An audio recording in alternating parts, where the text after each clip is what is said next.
High five. In a year in which mixed martial arts was disrupted by a global pandemic, which Bellator MMA fighters still wowed us with devastating co-blows. The year 2020 for Bellator MMA was upended by a global pandemic that changed virtually everything about mixed martial arts. Empty arenas and quarantine bubbles became the new norm for live events. After a few months off to consider how best to proceed, Bellator restarted in July and postponed fights like Bader vs. Nemkov were back in the docket. That's as good a place as any to start our top 5 Bellator knockouts of 2020. The young and hungry 28-year-old overwhelmed the seasoned 37-year-old champ at both 205 and 265 pounds, taking his light heavyweight crown in the second round with a vicious onslaught that dropped Bader to his knees. It was a humbling loss he'll have to come back from in 2021. In a mirror image of that performance, it was the elder veteran Timothy Johnson who gave the young upstart Tyrell Fortune a big loss at Bellator 239. It was the first pro loss of Fortune's career, and a resurgence for Johnson after having been knocked out in the first round of his last 2 Bellator fights.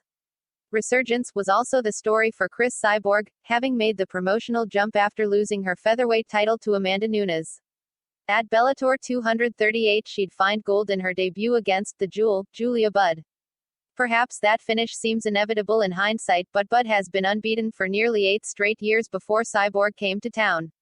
It was a much less foregone conclusion when Michael Chandler and Benson Henderson met at Bellator 243. It was an injury and not the pandemic which postponed their meeting in Japan in 2019, but when they finally met it only took Chandler 209 to find the kill switch and hit engage. Some might even call it a poetic finish to his Bellator MMA run, given he had suffered a similar outcome in losing his lightweight title to Patriciu Pitbull Freire. Chandler moved on to UFC while Pitbull stayed at home in the promotion where he and brother Patricky had knocked out many of their foes. Before the year's end he'd get one more sterling finish in a featherweight title defense against Pedro Carvalho.